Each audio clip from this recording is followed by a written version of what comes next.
ನಾನು ನಮ್ಮ ಯಜಮಾನ್ ಇಷ್ಟಪಡ್ತಿದ್ವಿ. ನಮ್ಮ ಅಪ್ಪ ನಮ್ಮ ಒಪ್ಪಿರಲಿಲ್ಲ. ನಮ್ಮ ಯಜಮಾನ್ ಇಲ್ಲಿ ಬಂದು ಈ ದೇವ್ರಿಗೆ ಮರಿ ಬಿದ್ದ ಮೇಲೆ ನಮ್ಮ ಅಪ್ಪ ನಮ್ಮ ಒಪ್ಕೊಂಡು ಮದುವೆ ಮಾಡಿಕೊಟ್ರು ಸರ್.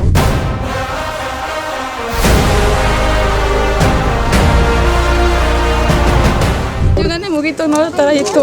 ನಮಗೆ ಸಂಸಾರ ಇರ್ಬೋದು, ಬೇರೆ ರೀತಿ ಪ್ರಾಬ್ಲಮ್ ಎಲ್ಲ ಇರ್ಬೋದು. ಅದು ಹೊರಗಡೆ ಎಲ್ಲ ಕಷ್ಟ ಸುಖನೆಲ್ಲ ನಿಂತ್ಕೊಂಡು ಇವತ್ತು ಇಷ್ಟು ಸ್ವಲ್ಪ ಇದ್ದೀನಿ ಅಂದರೆ ನೆಮ್ಮದಿಯಾಗಿ ತಾಯಿ ಕೃಪೆ.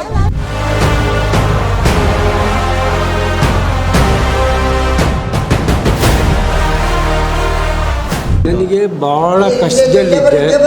ಈ ತಾಯಿ ನಂಬಿ ಬಂದಮೇಲೆ ನನಗೆ ಎಲ್ಲ ಒಳ್ಳೆಯದಾಯಿತು. ನಾವು ಒಬ್ಬರು ಬಡ ಕುಟುಂಬ ರೈತರು, ಇವತ್ತೊಂದು ಸ್ಥಾನದಲ್ಲಿದ್ದೀವಿ. ಇವತ್ತೊಂದು ಒಳ್ಳೆ ಮನೆ ಕಟ್ಟೋಕ್ಕೆ ಒಂದು ತಾಯಿ ಅವಕಾಶ ಕೊಟ್ಟದೆ, ಒಂದು ಒಳ್ಳೆ ಕೆಲಸದಲ್ಲಿದ್ದೀವಿ. ದೇವ್ರು ತುಂಬ ನಂಬ್ತೀವಿ. ನಾವು ಮನೆ ಕಟ್ಟಬೇಕು ಅಂತ ಅವೆಲ್ಲ ಆಯಿತು. ನಮ್ಮ ಮನೆ ಇರೋದು ಇಲ್ಲೇ ವಾಜರಲ್ಲಿದ್ದೀನಿ. ಜಮೀನು ವ್ಯವಹಾರ ಆಗಲಿ, ಬೇರೆ ವ್ಯವಹಾರ ಬೇಕಾದ್ರೂ ಉತ್ತಮ ಜನ ಬಂದು ಅಮ್ಮನಿಗೆ ಮರೆ ಹೋಗ್ತಾ ಇದ್ದಾರೆ. ಅದರಿಂದ ಕೆಲಸಗಳು ಚೆನ್ನಾಗಿ ಆಗ್ಬರ್ತವೆ. ನಾವೇನು ಅಂದ್ಕೊಂಡಿದ್ದೀವೋ ಅಂದ್ಕೊಂಡಂಗೆ ಆಗ್ತದೆ.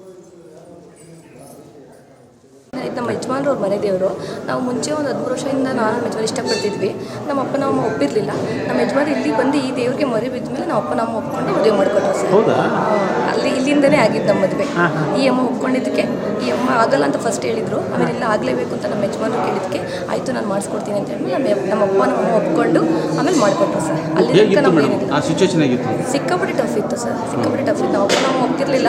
ನಮ್ಮ ಯಜಮಾನ ಸಿಕ್ಕಾಪಟ್ಟೆ ಎಫರ್ಟ್ ಹಾಕಿದ್ರು. ಕಡೆಗೆ ಈ ಅಮ್ಮ ಬಂದು ಕೇಳಾದ್ಮೇಲೆ ಅಮ್ಮ ನಾನು ಮಾಡ್ಕೊಡ್ತೀನಿ ಅಂತ ಹೇಳಾದ್ಮೇಲೆ ಕಡೆಗೆ ಆಗಿತ್ತು ಸರ್. ಅದು ಅಂದ್ಕೊಂಡೇ ಇರಲಿಲ್ಲ ನಾವು ಆ್ಯಕ್ಚುಲಿ. ಎವ್ರಿ ಇಯರ್ ಬರ್ತೀವಿ, ಎವ್ರಿ ಇಯರ್ ಪೂಜೆ ಮಾಡಿಸ್ತೀವಿ, ಆ ಥರ ಏನಿಲ್ಲ ಸರ್. ನಂಬಿಕೆ ಇದೆ. ನೀವೇ ಹೇಳಿದ್ದ ನಿಮ್ಮ ಯಜಮಾನಿಗೆ ಕೇಳಿ? ಇಲ್ಲ ಅವರೇ ಬಂದಿದ್ದು. ಅವರೇ ಕೇಳಿ ಆಮೇಲೆ ನಾವು ಬಂದಿದ್ದು. ಆಮೇಲೆ ನಾವು ಫಸ್ಟ್ ಆಗಲ್ಲ ಅಂತ ನೀವು ಒಪ್ಕೊಳ್ಳಲ್ಲ ಅಂತ. ಆಮೇಲೆ ಇಲ್ಲ ನಮ್ಮ ಯಜಮಾನ ಪಟ್ಟಿಡಿದ್ದಕ್ಕೆ ಆಗುತ್ತೆ, ಆಯಿತು ಮಾಡ್ಕೊಡ್ತೀನಿ ಅಂತ ಹೇಳಿ ಆಯಿತು ಸರ್. ಅಂದರೆ ನಿಮ್ಮ ಮನೇಲಿ ಒಪ್ಕೊಳ್ಳಿಲ್ಲ? ನಮ್ಮ ಮನೇಲಿ ಒಪ್ಪಿರಲಿಲ್ಲ ಫಸ್ಟು.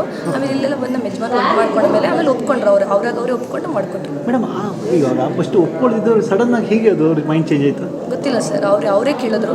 ಆಯಿತು ಕರೆಸೋ ಹುಡುಗನ ನೋಡೋಣ ಮಾತಾಡೋಣ ಅಂತ ಅವರೇ ಕೇಳಿದ್ರು. ಕರೆಸ್ಕೊಂಡ್ವಿ. ಆಮೇಲೆಲ್ಲ ಆಯಿತು, ಓಕೆ ಆಯಿತು ಸರ್. ಮಾತ್ರ ಮಿರಾಕಲ್ ಅಲ್ಲ ಮೇಡಮ್ ಇದು?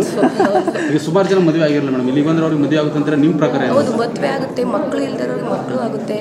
ಎಷ್ಟೊಂದು ಜನ ಮಕ್ಕಳಾಗಿದೆ. ಎಷ್ಟೊಂದು ಜನ ಎಕ್ಸ್ಪೀರಿಯೆನ್ಸ್ ನಾವು ನೋಡಿದ್ದೀವಿ. ಎಲ್ಲ ಉಳಿಚುಳಿ ಆಗಿರೋ ಎಕ್ಸ್ಪೀರಿಯೆನ್ಸ್ ನೋಡಿದ್ದೀವಿ ಸರ್. 15 ವರ್ಷದಿಂದನೂ ಬರ್ತಾಯಿದ್ದೀನಿ. ಈ ತಾಯಿ ಬಂದವ್ರಿಗೆಲ್ಲ ಒಳ್ಳೇದು ಮಾಡ್ತಾವಳೆ. ಯಾರಿಗೂ ಒಂದು ಕೆಟ್ಟದ್ದು ಬಯಸಲ್ಲ. ಇಲ್ಲಿ ಬಂದೋದವರೆಲ್ಲ ಚೆನ್ನಾಗಿ ಅನುಕೂಲ ಆಗವ್ರೆ. ತಾಯಿ ಆರೋಗ್ಯ ಭಾಗ್ಯ ಕೊಟ್ಟು ಚೆನ್ನಾಗಿ ಕಾಪಾಡ್ತಾಳೆ ತಾಯಿ ನಮ್ಮದವ್ರನ್ನ.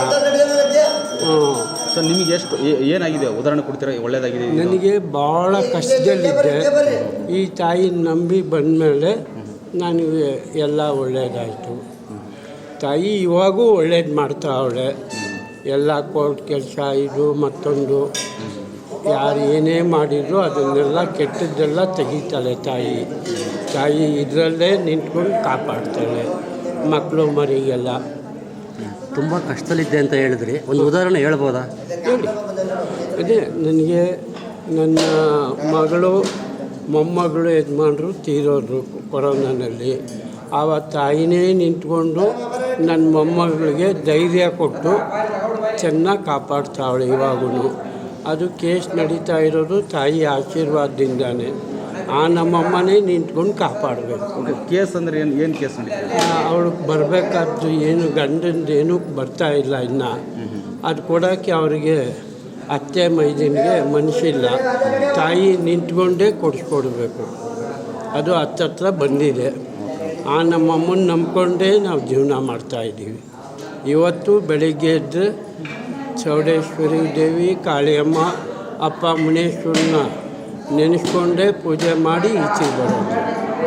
Thank you sir. ಒಳ್ಳೆಯದು. ಬರ್ತಾ ಇದ್ದೀವಿ ದೇವಸ್ಥಾನಕ್ಕೆ. ಎಲ್ಲ ತುಂಬ ಒಳ್ಳೆಯದಾಗಿದೆ ನಮಗೂ. ದೇವಸ್ಥಾನ ತುಂಬ ಹಳೇದಿತ್ತು, ಆವಾಗಿಂದ ನಾವು ಬರ್ತಾ ಇದ್ದೀವಿ. ಅಂದರೆ ಎಷ್ಟು ಒಳ್ಳೆಯದಾಗಿದೆ ಇಲ್ಲಿ ಬಂದು? ತುಂಬ ಒಳ್ಳೆಯದಾಗಿದೆ. ಉದಾಹರಣೆ ಹೇಳ್ಬೋದು? ನಮ್ಮ ಮನೇಲಿ ಸ್ವಲ್ಪ ಕೆಲಸ ಕಾರ್ಯಗಳೆಲ್ಲ ಇಲ್ಲಿಗೆ ಬಂದಮೇಲೆ ನಮಗೆಲ್ಲ ಒಳ್ಳೆಯದು ಅಂತ ಆಗಿತ್ತು. ಅವತ್ತಿಂದನೂ ಈ ಅಮ್ಮನ್ನ ನಂಬ್ಕೊಂಡೇ ನಾವು ಬಂದಿರೋದು. ಏನಾಗಿತ್ತು ಮೇಡಮ್? ಆ್ಯಕ್ಚುಲಿ ಏನಾಗಿತ್ತು? ಏನಾಗಿತ್ತು ಅಂತ? ನಮ್ಮ ಮಗಳು ಮದುವೆಗೆ ಅಷ್ಟೇ ತುಂಬ ಅಡ್ಡಿ ಆತಂಕ ಇತ್ತು. ಇಲ್ಲಿಗೆ ಬಂದಮೇಲೆ ಈ ತಾಯಿಗೆ ನಾವು ಅಂದ್ಕೊಂಡ್ಮೇಲೆ ಎಲ್ಲ ಒಳ್ಳೇದಾಯಿತು. ಮದುವೆನೂ ಆಯಿತು, 2 ಮಕ್ಕಳಾಗಿದೆ. ಓಕೆ, ಸುಮಾರು ಜನ ಮಾತಾಡ್ತಿದ್ರು ಇಲ್ಲಿ ಬಂದಮೇಲೆ ಮದುವೆ ಪಕ್ಕ ಆಗುತ್ತೆ ಅಂತ ಹೇಳಿ. ಹೌದೌದು. ಸೊ ನಿಮ್ಮ ಅನಿಸಿಕೆ ಏನು ಅಂತ? ಹೌದು, ನಮ್ಮ ಮಗಳೇ ಅದಕ್ಕೆ ಎಕ್ಸಾಂಪಲ್ಲು. ನಾವು ಇಲ್ಲಿ ಬಂದು ಆ ಯಮ್ಮನಿಗೆಲ್ಲ ಅಂದ್ಕೊಂಡು ನಾವು ಪೂಜೆ ಮಾಡಿಸಿ ಎಲ್ಲ ಅಂದ್ಕೊಂಡ್ಮೇಲೆ ಮದುವೆನೂ ಆಯಿತು, 2 ಮಕ್ಕಳು ಆಗಿದೆ. ಓಕೆ, ಎಲ್ಲ ಒಳ್ಳೇದಾಗಿದೆ ನಮಗೆ. ತಾಯಿ ನಿಮ್ಮ ಜೊತೆ ಇದ್ದಾರೆ ಅಂತ ಹೇಳ್ತೀರಾ? ಹೌದು, ನಮಗೆಲ್ಲ ಒಳ್ಳೆಯದಾಗಿದೆ. ಸ್ಥಾನಕ್ಕೆಲ್ಲ ಬರ್ತಾ ಇದ್ದಾವೆ. ಈಗ ಮನೆಯ ಮೇಲೆ ಕಷ್ಟ ಸುಖ ಎಲ್ಲ ಇರ್ತದೆ. ಇವತ್ತೊಂದು ಪೊಸಿಷನ್ ಬಂದಿದ್ದೀವಿ, ಒಂದು ಸ್ಥಾನ ಕೊಟ್ಟದೆ ಅಂದರೆ ಈ ತಾಯಿ ಆಶೀರ್ವಾದ. ಇವಾಗ ನಾವೇ ಬಂದು ಮಾತಾಡ್ತಾ ಇದ್ದೀವಿ ಅಂದರೆ ಆ ತಾಯಿ ಮೇಲೆ ಅಷ್ಟು ನಂಬಿಕೆ ಐತೆ. ಇದೆಲ್ಲ ಸ್ವಂತ ಜಾಗ, ಇವರೆಲ್ಲ ನಿಂತು ಇವತ್ತು ಇಷ್ಟೆಲ್ಲ ಮಾಡೋ ಡೆವಲಪ್ ತುಂಬ ಕಷ್ಟ ಅಣ್ಣ. ಆದರೂ ಹಿಂಗೆ ನಿಂತ್ಕೊಂಡು ಅಕ್ಕಪಕ್ಕ ಊರಿಂದ ಎಲ್ಲ ಭಕ್ತಾದಿಗಳೆಲ್ಲ ಸೇರಿಸಿ ಇವತ್ತೊಂದು ರೋಡ್ ಆಗಿರ್ಬೋದು, ಇದೆಲ್ಲ ಇವತ್ತು ಮುಂಚೆ ಎಲ್ಲ ಏನೂ ಇರಲಿಲ್ಲ. ಇದು ಆ ತಾಯಿ ಜನಗಳು ಶಕ್ತಿ ಕೊಟ್ಟು ಇಂಪ್ರೂವ್ಮೆಂಟ್ ತುಂಬ ಮಾಡಿಸ್ಕೊತಾ ಇದೆ. ಬಟ್ ತುಂಬ ಜನಕ್ಕೆ ಒಳ್ಳೇದಾಗಿದೆ ಅಣ್ಣ. ನಾವು ಸರ್ ನಿಮ್ಮ ಲೈಫಲ್ಲಿ ನಿಮಗೆ ಏನು ಉದಾಹರಣೆ? ಈಗ ಪರ್ಫೆಕ್ಟಾಗಿ ಇಲ್ಲಿ ಬಂದಮೇಲೆ ಝೀರೋ ಆಗಿದ್ದೀರಾ ಮುಂಚೆ? ಮುಂಚೆ ನಾವು ಒಬ್ಬರು ಬಡ ಕುಟುಂಬ ರೈತರು, ಇವತ್ತೊಂದು ಸ್ಥಾನದಲ್ಲಿದ್ದೀವಿ. ಇವತ್ತೊಂದು ಒಳ್ಳೆ ಮನೆ ಕಟ್ಟೋಕ್ಕೆ ಒಂದು ತಾಯಿ ಅವಕಾಶ ಕೊಟ್ಟದೆ, ಒಂದು ಒಳ್ಳೆ ಕೆಲಸದಲ್ಲಿದ್ದೀವಿ. ದೇವ್ರು ತುಂಬ ನಂಬ್ತೀವಿ ನಾವು.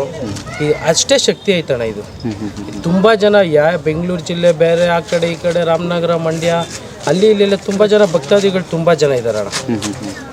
ಸರ್, ಇವಾಗ ಕೆಲವೊಂದು ದೇವಸ್ಥಾನಕ್ಕೆ ಹೋದ್ರೆ ಅಯ್ಯೋ ಇಷ್ಟು ದುಡ್ಡು ಕೇಳ್ತಾರಪ್ಪ, ಇಷ್ಟು ದುಡ್ಡು ಕೇಳ್ತಾರಪ್ಪ ಅಂತಾರೆ. ಬಟ್ ನಿಮ್ಗೆ ಆ ಥರದ್ದು ಏನಾದ್ರು ಅನ್ಸ್ತಾ ಸರ್? ಅಣ್ಣ, ಆ ಥರ ಎಲ್ಲ ಯಾವುದು ದುಡ್ಡು ಗಿಡ್ಡು ಎಲ್ಲ ಇದ್ದಿದ್ದು ಇಷ್ಟು ಜನ ಎಲ್ಲ ಬರೋರಾ? ಈಗ ಅವರೇ ಕೊಟ್ಬಿಟ್ಟು ಇವಾಗ ಊಟ ಎಲ್ಲ ಮಾಡಿಸ್ತವ್ರೆ ಅಂದಮೇಲೆ ಇವಾಗ ಜನಗಳು ಸಹಾಯ ಮಾಡ್ಕೊಂಡು ಅವರೇ ಮಾಡ್ತಾರೆ ಅಂದರೆ ದುಡ್ಡು ಕೇಳಿದ ಯಾರಾದ್ರು ಇಷ್ಟು ಜನ ಬರೋರಾ? ಈಗ ಒಂದು ಪ್ರೀತಿ ಇರೋದಕ್ಕೆ ಅವ್ರ ಕೈಲಾಗೋದು ಇವತ್ತು 1 ರೂಪಾಯಿ 10 ರೂಪಾಯಿ ಅವ್ರ ಕೈಲಾಗೋದು ಕೊಡಿಸ್ತವ್ರೆ. ಇವತ್ತೊಂದು ಊಟ ಆಗ್ಬೋದು, ಏನೋ ಆಗ್ಬೋದು, ನಿಮ್ಮ ಕೈಲಾಗ ಸಹಾಯ ಮಾಡ್ಕೊಂಡು ಅವರೆಲ್ಲ ನಿಂತ್ಕೊಂಡು ಓಡಾಡ್ತವ್ರೆ.